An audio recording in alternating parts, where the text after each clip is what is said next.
Tema 47. Los modelos de explicación racional en los presocráticos. 1. Los filósofos de Jonia. Los filósofos milesios, de Mileto, crearon modelos racionales de explicación de la naturaleza que poseían rasgos evolucionistas e ilozoístas. La vida es inherente a la materia. Dentro de estos modelos subyace la idea de que existe un orden único que se impone al caos de nuestras percepciones y el cual el ser humano no puede percibir. Este orden se produce sin mediación u origen en los dioses. La doctrina de los opuestos. Era una doctrina extendida por el mundo griego. Esta doctrina sostiene que el universo está compuesto por una serie de opuestos que, a pesar de ser contrarios, son interdependientes y forman una unidad. Los opuestos no existen por separado, sino que se necesitan mutuamente para que el cosmos funcione como un todo armonioso. Heráclito es uno de los filósofos más representativos de la doctrina de los opuestos. Él afirmaba que todo está en constante cambio y que el conflicto entre opuestos es lo que mantiene el equilibrio y el orden en el universo. Empédocles también hablaba de los opuestos, pero en su caso se refería a los 4 elementos fundamentales: tierra, aire, fuego y agua. Estos elementos se combinan y se separan bajo la influencia de 2 fuerzas opuestas, el amor, que une, y el odio, que separa. La interacción de estas fuerzas y elementos da lugar a la creación y destrucción de todo lo que existe. 1.1 Tales de Mileto, 624-546 a.C. Tales de Mileto desarrolló varias ideas muy innovadoras para la época como: la tierra descansa sobre el agua, sugiriendo una base líquida de la tierra. Arge, el agua, idea posiblemente influenciada por la mitología egipcia y babilónica y la necesidad fundamental del agua para la vida. Egipto, en la mitología egipcia, el agua era vista como un principio primordial que representaba el caos primigenio. El dios Nan, por ejemplo, personificaba el agua primordial de la que surgió el mundo y los dioses. Babilonia, en la mitología babilónica, especialmente en el Enuma Elish, el agua también desempeña un papel fundamental. El dios Apsu, que representaba el agua dulce, y la diosa Tiamat, que representaba el agua salada y el caos primordial, eran considerados los elementos de los cuales surgieron todos los dioses y la creación del universo. El agua era vista como una sustancia básica y primordial en la cosmogonía babilónica, responsable de la creación y la vida misma. Todas las cosas están llenas de dioses, que se puede interpretar como que el agua está viva y goza de movimiento propio. 1.2 Anaximandro de Mileto. Discípulo de Tales. Arge, apeiron. El apeiron es un concepto complejo equivalente a lo indefinido o indeterminado, un elemento no empírico y, por lo tanto, no comprobable. El apeiron es eterno e indestructible, características similares a los dioses. Y es la fuente generadora de las cosas. Aristóteles considerará el apeiron era infinito temporalmente pero no espacialmente. La ley de la justicia cósmica. Anaximandro pensaba que el apeiron actuaba de acuerdo con una especie de ley cósmica de justicia o equilibrio. Según esta ley, los opuestos, como el calor y el frío, la vida y la muerte, deben mantenerse en un equilibrio perfecto en el que se retorna al apeiron. Por ejemplo, los seres vivos nacen y mueren, y al morir, retornan al apeiron, restableciendo el equilibrio universal. El apeiron es principio de todas las cosas y todo regresa a él en un ciclo necesario y rítmico. El filósofo como W. Jaeger considera que Anaximandro rompe con la contradicción de los dioses como origen y ofrece una explicación racional a su existencia. Además, permite construir una cosmología sin recurrir a mitos ya que el apeiron justifica un buen número de fenómenos naturales. Como curiosidad, considera que los humanos descendieron de los peces creando una suerte de primera teoría de la evolución. 1.3 Anaxímenes de Mileto, 585-524 a.C. Arge, aire. El aire se puede transformar en todas las cosas del universo mediante 2 procesos, compresión y dilatación. Cuando el aire se comprime, se convierte en agua, si se comprime aún más, se convierte en tierra. En cambio, cuando el aire se dilata, se transforma en fuego. Así, Anaxímenes explicaba el origen de los diferentes elementos y fenómenos de la naturaleza, viendo al aire como una sustancia primordial capaz de adoptar diferentes formas dependiendo de las condiciones de compresión y dilatación. Anaxímenes pensaba que el aire era esencial para toda la vida. En este sentido, el aire no solo era el principio cósmico, sino también la fuerza vital que daba existencia a todos los seres vivos. Para él, el alma humana también estaba relacionada con el aire. De hecho, en algunos textos, se menciona que el alma humana es una forma de aire, algo que vincula la respiración y la vida con el principio universal del aire. El aire es infinito e ilimitado, presente en todo el cosmos. El aire es eterno y constante, no tiene principio ni fin, lo que lo convierte en el sustrato básico e inmutable de la realidad. Anaxímenes también veía al aire como la causa del movimiento en el cosmos. El aire, al ser una sustancia que llena todo el espacio, permitía que las cosas se movieran y cambiaran. De hecho, en su sistema, el aire era la fuerza que hacía que todo en el universo estuviera en constante transformación. El universo. Un elemento eterno y vivo que se enciende y apaga con medida. El fuego no solo crea y consuma cosas individuales, sino que también provoca la destrucción y renacimiento del mundo entero en un ciclo cósmico, reflejando la idea del eterno retorno y un juicio universal. El fuego es símbolo de cambio constante, ya que el universo se rige por una ley de cambio y no de permanencia. Para Heráclito el mundo es un flujo constante donde todo está en movimiento. Esta movilidad constante se basa en la estructura contradictoria de toda realidad, llevando al extremo la doctrina jónica de los opuestos en la que la armonía resulta de la oposición constante de fuerzas, creando un orden dinámico y una lucha perpetua. La guerra es la madre de todas las cosas, como condición necesaria para la existencia y transformación. Atribuye al fuego las propiedades del logos, la unidad profunda y la ley que rige el conflicto dualista del universo. El fuego logos es una imagen natural de lo divino, representando una razón y orden universal que trasciende la forma humana. Es decir, el orden que rige el mundo es la razón. El alma es una parte del cosmos y por ello es de naturaleza ígnea y permanece modificándose, experimentando en sí misma la tragedia del devenir y la contradicción. La misión del alma es conocer el logos universal y conocerse a sí misma, lo que, en esencia, es lo mismo. El alma se mantiene activa por el conocimiento conservando su carácter ígneo que sobrevive a la muerte y se une definitivamente al fuego cósmico. Para Heráclito el fuego no es un elemento más como en los físicos milesios, sino que es una metáfora poética de una realidad metafísica. 2. Los filósofos de Italia meridional. 2.1 Pitágoras, 572-496 a.C., y los pitagóricos. Arge, el número. Pitágoras fue ágrafo por lo que su pensamiento se ha transmitido a través de sus seguidores y otros autores. El pensamiento pitagórico combina aspectos matemáticos, filosóficos y espirituales. Al igual que Heráclito, Pitágoras también creía en el eterno retorno, pero de los mismos acontecimientos en ciclos cerrados y en un orden cósmico basado en el número y las matemáticas. Pitágoras veía la tríada como un símbolo de armonía y orden en la naturaleza. También cree en la doctrina jónica de los opuestos, como lo masculino y lo femenino, lo luz y lo oscuridad, lo finito e infinito. Estos opuestos eran vistos como complementarios y parte del equilibrio universal. Este dualismo sería el arjé pitagórico.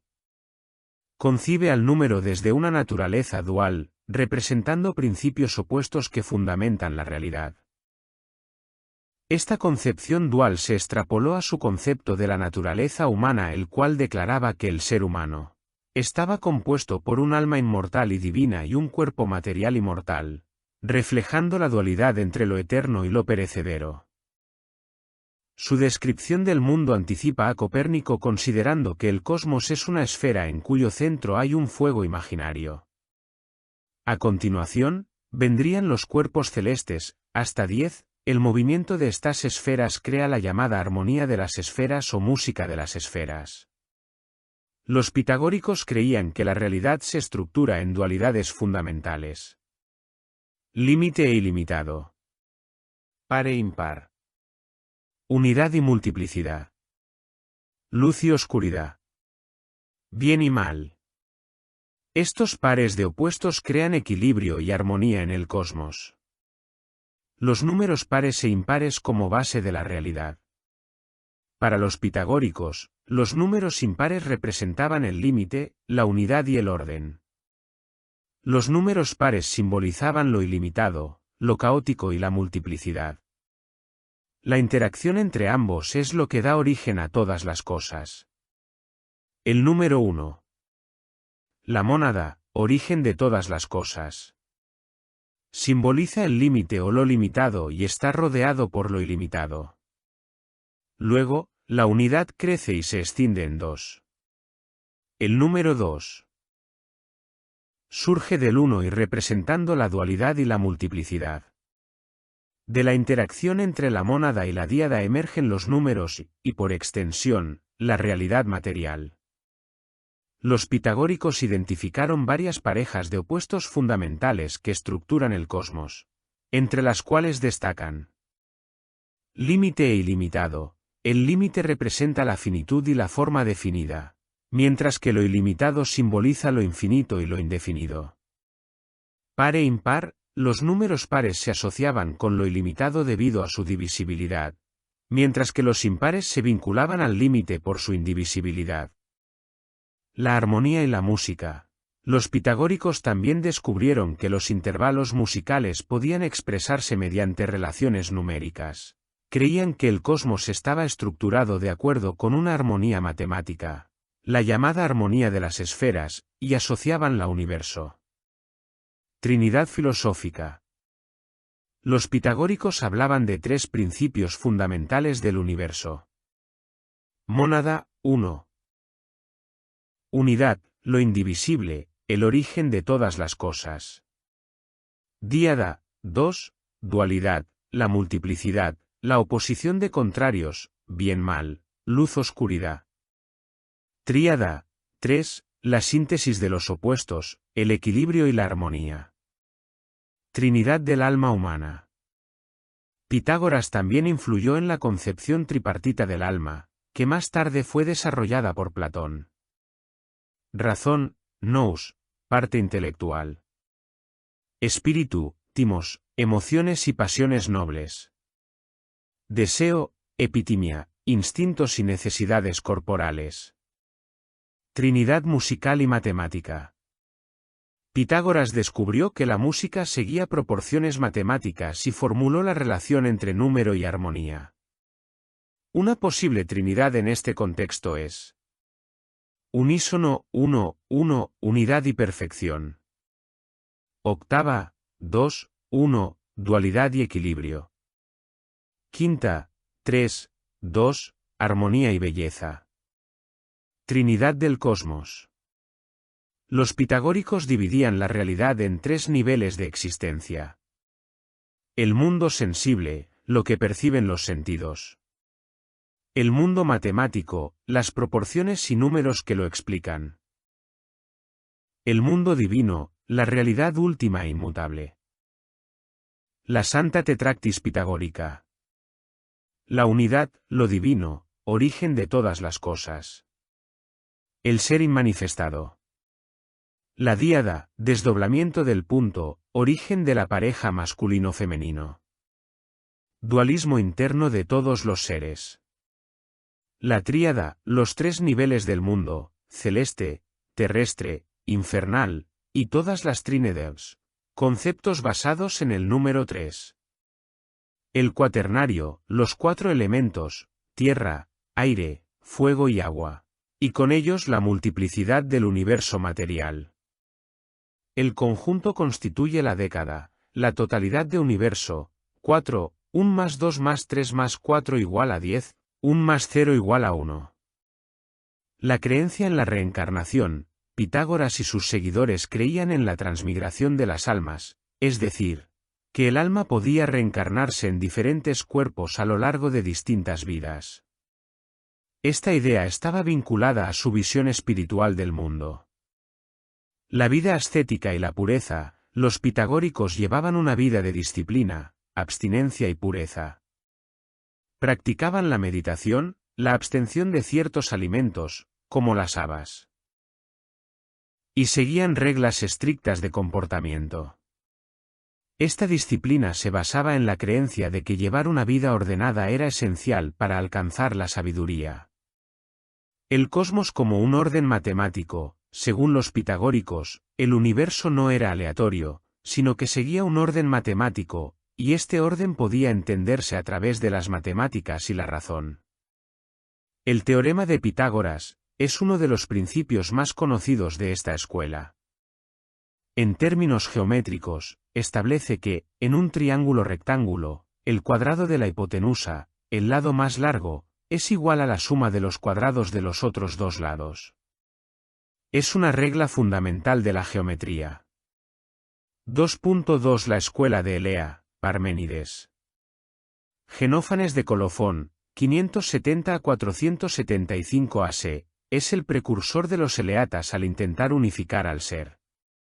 Para él, Dios es uno, el universo, y rechaza la mitología tradicional, criticando a Hesíodo y a Homero por la representación humanizada de los dioses. Este Dios igual a cosmos es divino y eterno, sin principio ni final.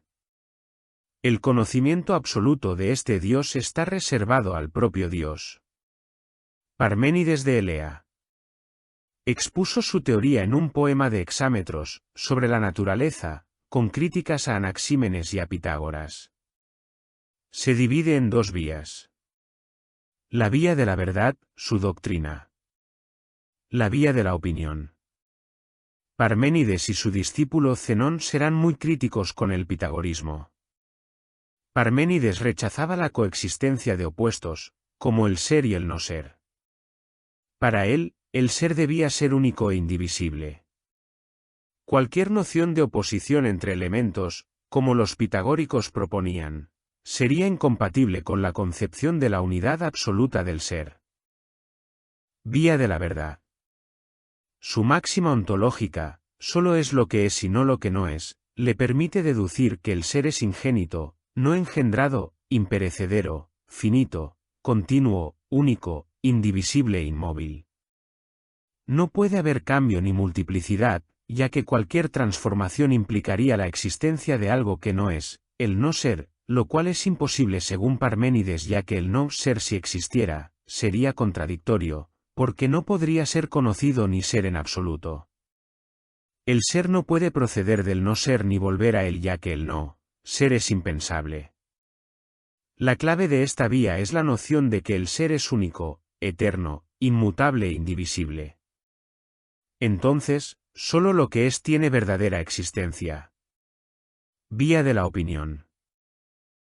En contraste con la vía de la verdad, la vía de la opinión está asociada con la experiencia cotidiana y lo que los sentidos nos muestran.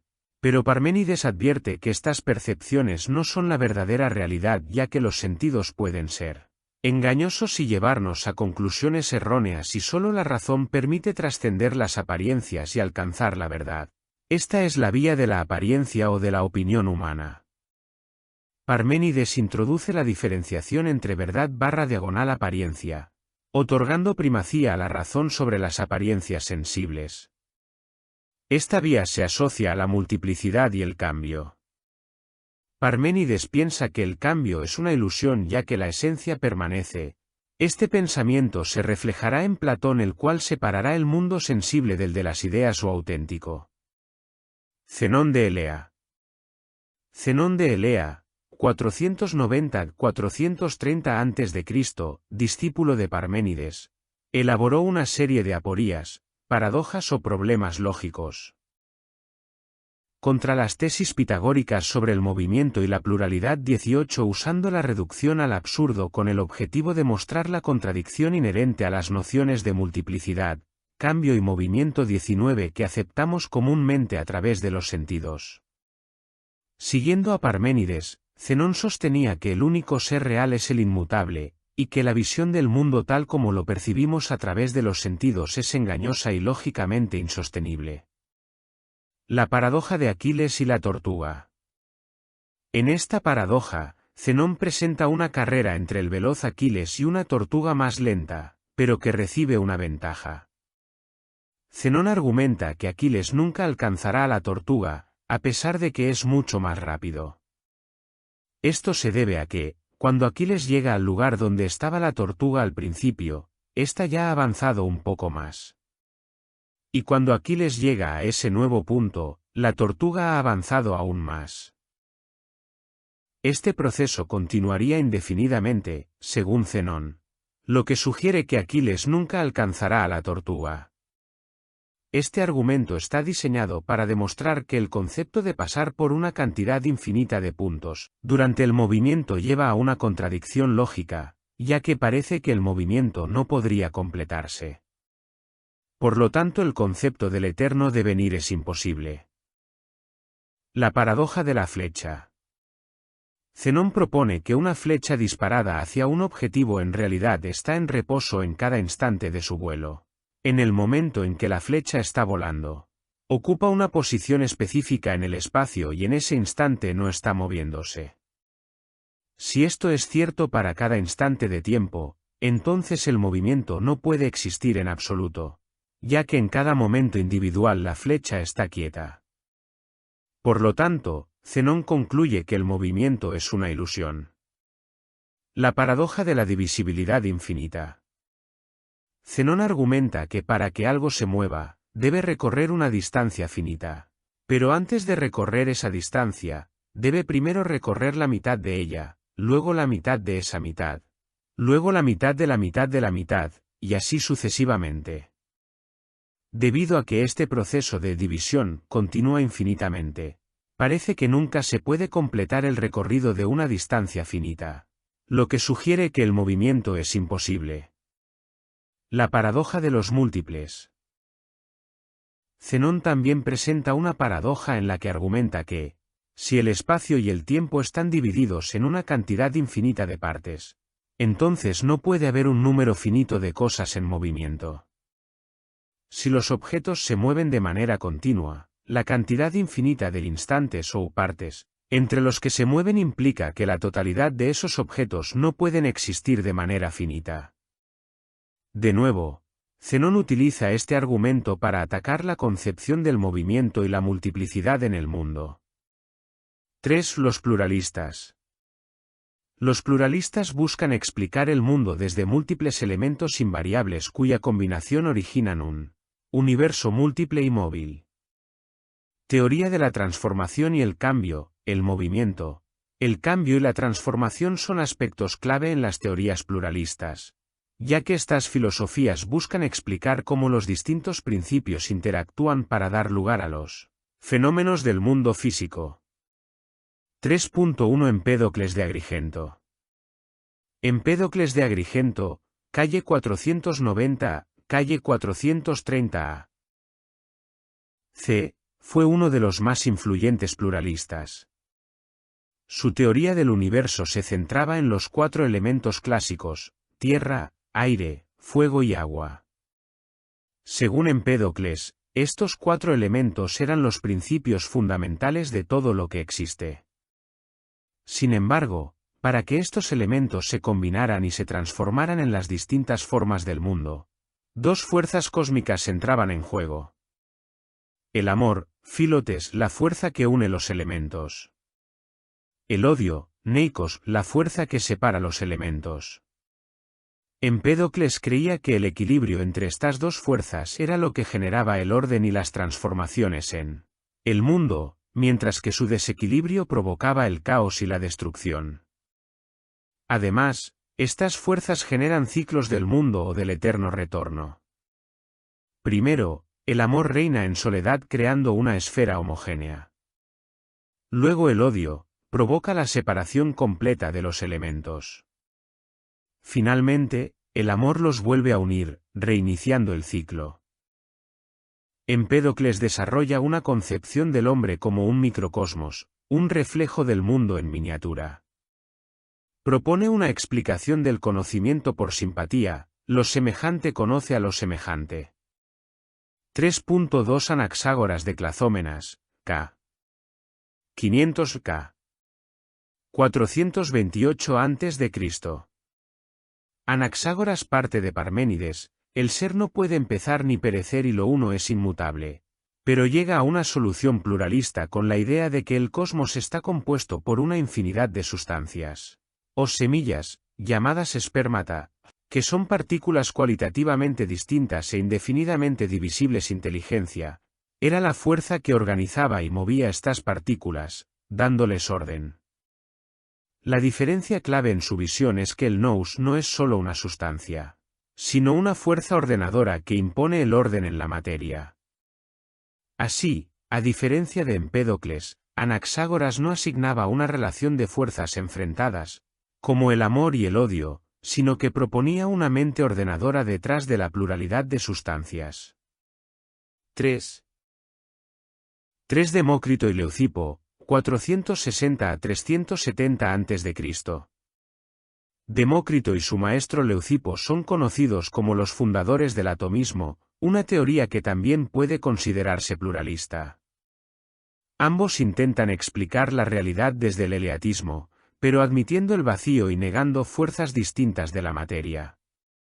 Esta visión pluralista es un precursor importante del materialismo y la ciencia moderna, ya que, a pesar de ser filosófica, introduce una explicación mecanicista de la realidad. Origen del universo: los átomos. Según ellos, el universo está formado por átomos, partículas indivisibles e indestructibles y carentes de cualidades sensibles, y el vacío, espacio vacío en el que los átomos se mueven. Los átomos se diferencian por su figura, orden y posición. Aunque los átomos son eternos e indivisibles, el mundo es plural en el sentido de que existen muchos tipos de átomos que se combinan de diversas formas para dar lugar a todas las sustancias y fenómenos del universo. El movimiento. Motor del cambio y la transformación. La pluralidad de los átomos y el vacío generaba la diversidad del mundo, mientras que el movimiento de los átomos era el motor del cambio y la transformación. El vacío, infinito y eterno, es esencial para permitir el movimiento y la multiplicidad de los átomos. El vacío y el lleno. El atomismo explica todo desde los conceptos de lleno, átomos, y el vacío, espacio necesario donde los átomos interactúan erigiéndose en una parte activa y fundamental de la naturaleza que permite el cambio y el movimiento.